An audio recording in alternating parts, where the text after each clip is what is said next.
If you've been playing this franchise for years, like I have, you remember how hearing that civs and leaders were going to be detached from each other made you feel, and for me it was skeptical at best. But this system, and most of them in Civ 7, have won me over in a lot of ways. There have been some really fantastic improvements, and today I want to talk about those, and what I love about Civ 7, where it truly shines, and why I'm finding it hard to return to Civ 6, but we're also going to talk about what could use some refining, not to shill too much. But we're going to jump into the stuff that I love first, and that starts with the ages, leaders, and civs. And I mean, like, guys, I'm sure you too, that if you like this system now, the first time you heard it, you were, oh god.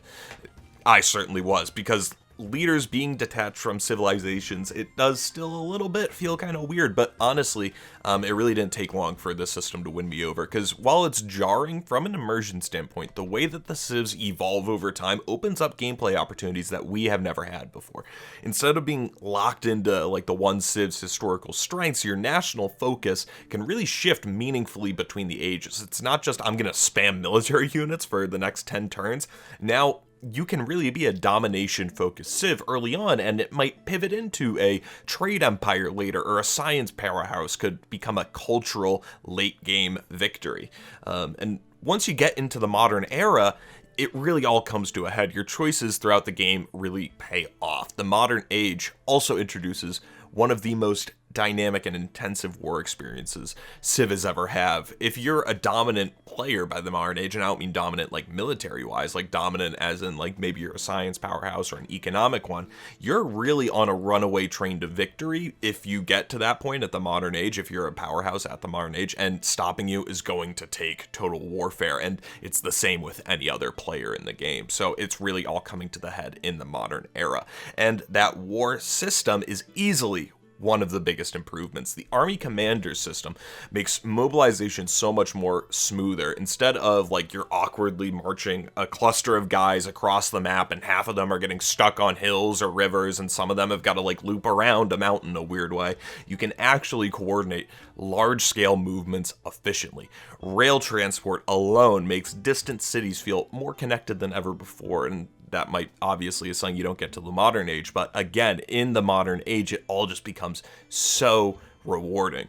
And I am happy to say the AI leaders finally actually build proper naval and air powers. Late game wars aren't just a guaranteed win anymore because they don't have an air force or they don't have a navy guarding their land invasion. The AI still has its flaws, and there's plenty of them. It's a Civ game, there's going to be, but at least they can actually put up a fight on land, sea, and air now, which is really nice. And another thing that's really nice, one of my favorite improvements as well, is the way that resources and trading works now. Moving resources around feels much more engaging, and when combined with the city building mechanics of the Civ 5 style specialists, we'll talk more about that in a bit, but it's much easier to plan out cultural or scientific hubs that don't feel completely dependent on a district or a campus that's around 5 mountains to perfectly build a city.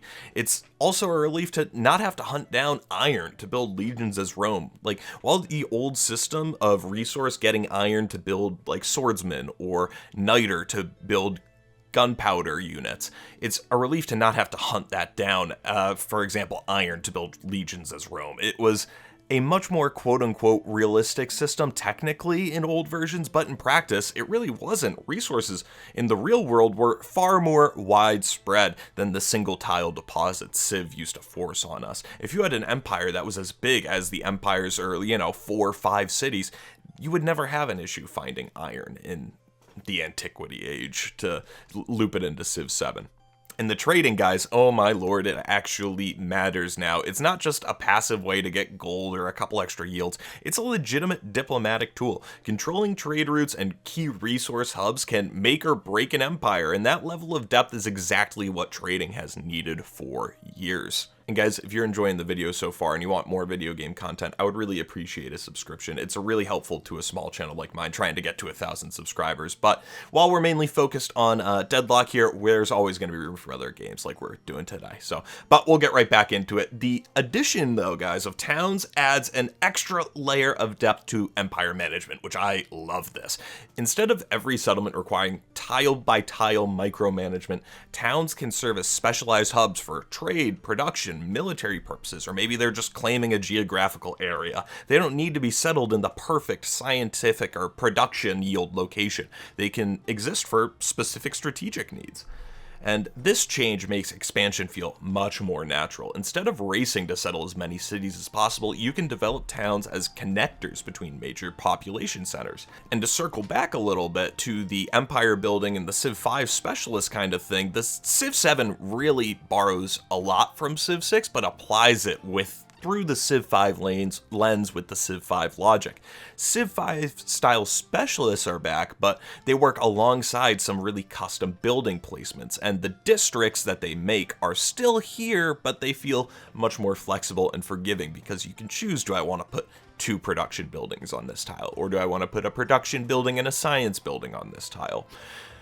A single bad placement doesn't tank a city's entire output anymore because of that, which is really nice. And the governments are much less impactful, offering, and what I mean by that is the policies are much more impactful when you stack them all up, but if you choose a merchant republic, it's not completely different from an autocracy. And I butchered that one if you didn't catch that, but they're not you're not forced into entirely separate play styles when you pick those 2 types of governments. And diplomacy is better, but still flawed. I really miss the old bartering system. The AI leaders feel more defined in their personalities, but they still make some really weird decisions. But war is much more forgiving now. So the world doesn't hate you 3,000 years after you declared a surprise war to attack a city with sticks and stones, which is nice. The AI, though, still struggles with using its own strengths properly. I've had them hand me cities and peace deals where they should be going all in to stop me.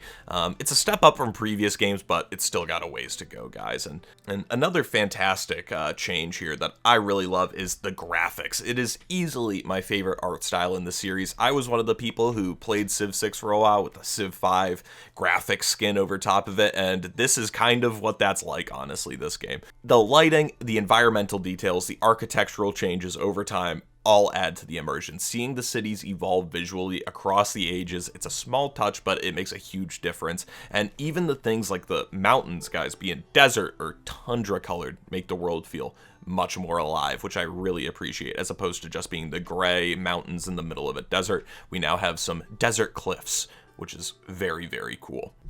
Now, before this becomes too much of a glaze fest, I do want to talk about some issues, because I do have a few of them, and I think it would be disingenuous to not talk about them at least a little bit. The victory styles, they're much more flexible, and I like them a lot, but the gameplay is more railroaded in certain ways. I think colonization is too much of a focus. If you want to stay competitive, you almost have to expand overseas, and I really don't like that. I think there should be a way to build a strong, self-sustaining empire without relying on the distant land settlements. And tall play is more viable than in Civ 6, but wide is still the dominant strategy. A better balance between the two. You still need to strike that, because spamming cities is still going to wind up being the way to go in this game, I think. And here's my biggest flaw, guys. This thing is huge. Map generation is horrendous and way too predictable. Too many starts feel exactly the same, and you can pretty much figure out exactly where you are on the map by turn 30 to 50. Usually it's kind of stupid how bad it is. I've already installed a mod to combat this. If you look up on Civ Fanatics, the Yet Not Another map pack, same guy who's been making the maps since Civ 5, I think. So you can install that there and improve your life a little bit. And this one, the DLC launching, I think it's only a couple weeks from now, just so soon after release, is just gross. We all know what's going on there. You don't need me to tell you. The AI settling as well is way too aggressive. They forward settle right next to you, or they'll settle in between 4 of your cities. It's horrible. They shouldn't do that, because I'm just going to take it in a war. So shout out to that. And the naval combat is still underdeveloped. A radar system or something to differentiate naval warfare from land combat would be a huge improvement. Naval combat should never be as simple as the land warfare.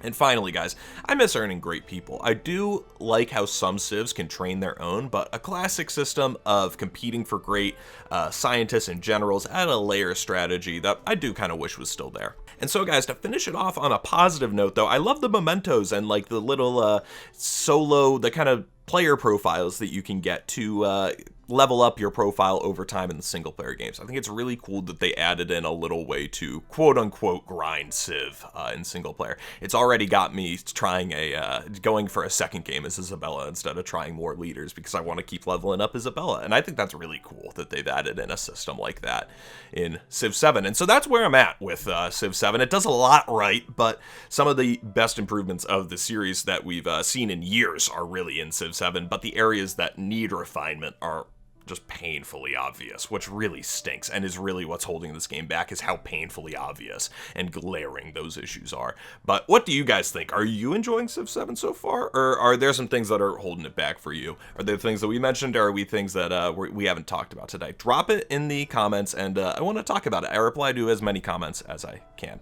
So guys, thank you so much. If you enjoyed the video, I would much appreciate a subscription. We make a video every Sunday here, so I will see you next Sunday for probably some Deadlock content again. So have a great week. I will see you again next weekend. Peace.